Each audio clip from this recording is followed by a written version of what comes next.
کہ حضور علیہ الصلوۃ والسلام کے نکاح بھی سادگی سے ہوئے، حضرت خدیجہ رضی اللہ تعالیٰ عنہ سے، حضرت سودا رضی اللہ تعالیٰ عنہ سے، حضرت عائشہ رضی اللہ تعالیٰ عنہ سے، حضرت حفصہ رضی اللہ تعالیٰ عنہ سے، حضرت ام سلمہ رضی اللہ تعالیٰ عنہ سے، اور ام حبیبہ رضی اللہ تعالیٰ عنہ سے.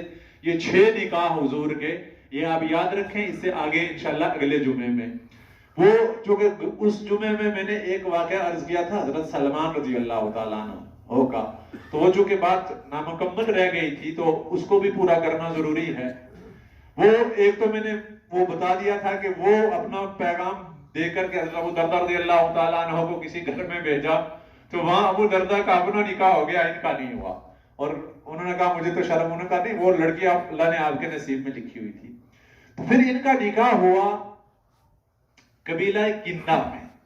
لیکن اس سے پہلے ایک اور واقعہ ان کا حضرت عمر رضی اللہ تعالیٰ عنہ سے پیش آیا کہ یہ جا رہے تھے تو حضرت عمر رضی اللہ تعالیٰ عنہ سے ملاقات ہوئی. تو حضرت عمر رضی اللہ تعالیٰ عنہ نے کہا کہ آپ اللہ کے بڑے پسندیدہ بندے ہیں. تو حضرت سلمان نے کہا کہ اچھا تو پھر ایسا کریں کہ آپ اپنے خاندان میں میرا نکاح کرا دیں. تو حضرت عمر خاموش رہے. تو حضرت سلمان رضی اللہ تعالیٰ عنہ نے کہا آپ ایک تو مجھے کہہ رہے ہیں کہ آپ اللہ کے پسندیدہ بندے ہیں اور پھر اپنے خاندان میں میرا نکاح کرانے کے لیے تیار نہیں ہیں. تو صحابہ ایسے معاملات سیدھے سادے انداز میں ایسے کر لیتے تھے. زندگی سادہ، بالکل سامنے بات طریقے سے سلیقے سے کہ دینی ضرورت ہے پوری کرنی ہے، اس میں کیا لمبے چوڑے پروگرامات. تو حضرت عمر بھی چلے گئے، کچھ بات چلی تو اگلے دن کچھ لوگ حضرت عمر کی طرف سے حضرت سلمان کے گھر آ گئے اور انہوں نے کہا کیوں آپ لوگ کیوں ہیں، آپ آئے ہیں، آپ کو کچھ کام ہے؟ انہوں نے کہا کہ ہاں آپ نے جو حضرت عمر رضی اللہ تعالیٰ عنہ کو جو ایک پیغام نکاح کا دیا تھا اگر وہ آپ واپس لے لیں. شاید حضرت عمر کی کوئی مجبوری ہوئی ہوگی کہ اپنے خاص قریبی رشتے میں اپنی اولاد میں کوئی ایسا مناسب معاملہ نہ بنتا ہوا ہوگا، اس لیے وہ شاید رشتہ نہ دینا چاہتے تھے. تو انہوں نے کہا ٹھیک ہے، ایسی کوئی بات نہیں، میں نے تو حضرت عمر کو اس لیے کوئی نکاح کا پیغام نہیں دیا تھا کہ وہ بادشاہ ہیں اور امیر ہیں اور میرا وہاں کوئی زیادہ تعلق بن جائے گا. میں نے تو صرف اس لیے دیا تھا کہ وہ نیک آدمی ہیں، تو میں نے سوچا کہ وہ بھی نیک ہیں تو آگے ان کی اولاد بھی نیک ہوگی، تو اس طرح سے ہمیں نیک اولاد ہوگی اور یہ سلسلہ چلتا رہے گا، تو سب کوئی مسئلہ نہیں، اس میں تو کوئی ناراضگی نہیں، کوئی شکوہ نہیں، کوئی شکایت نہیں. ہمارے یہاں چھوٹی چھوٹی باتوں پر کیسی ناراضگیاں ہو جایا کرتی ہیں، جیسے پہلے بھی عرض کیا تھا.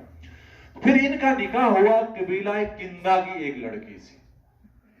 جب ان کا نکاح ہوا تو رخصتی بھی اسی گھر میں، یعنی کیسا سیدھا سادہ نظام تھا. تو جب یہ اپنی اہلیہ کے پاس جانے لگے تو جس کمرے میں گئے تو اس کے اندر پورے کمرے میں پردے لگے ہوئے تھے. تو انہوں نے پاؤں رکھا تو پھر رک گئے کہ کہا کیا آپ کے اس کمرے کو بخار تو نہیں آ گیا، یا کعبہ قبیلہ کنہ میں تو نہیں آ گیا، یعنی اتنا اس کو سجا کر رکھا ہوا کہ وہ غلاف اور پردے تو خانہ کعبہ کے ہیں، یا کوئی سردی لگ رہی ہو تو کس انسان اس طرح کی چیزوں میں لپٹ جاتا ہے، اتنی زیادہ سجاوٹ اور یہ کچھ اور یہ کیوں ہے.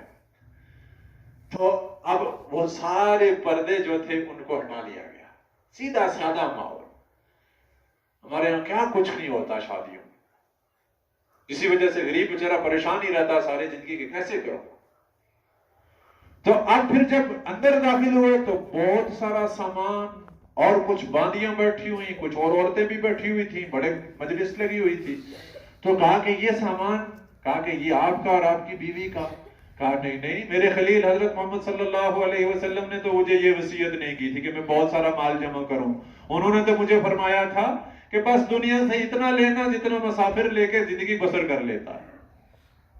اور کہا یہ اتنی ساری باندیاں یہ کیوں؟ کہا کہ یہ بھی آپ کی اور آپ کی بیوی کی. کہا کہ نہیں نہیں، حضور نے تو مجھ سے فرمایا تھا کہ بس اتنی باندیاں رکھنا جن کو اپنے نکاح میں رکھ سکو، اپنے پاس رکھ سکو، یا کسی دوسری جگہ نکاح کر دو.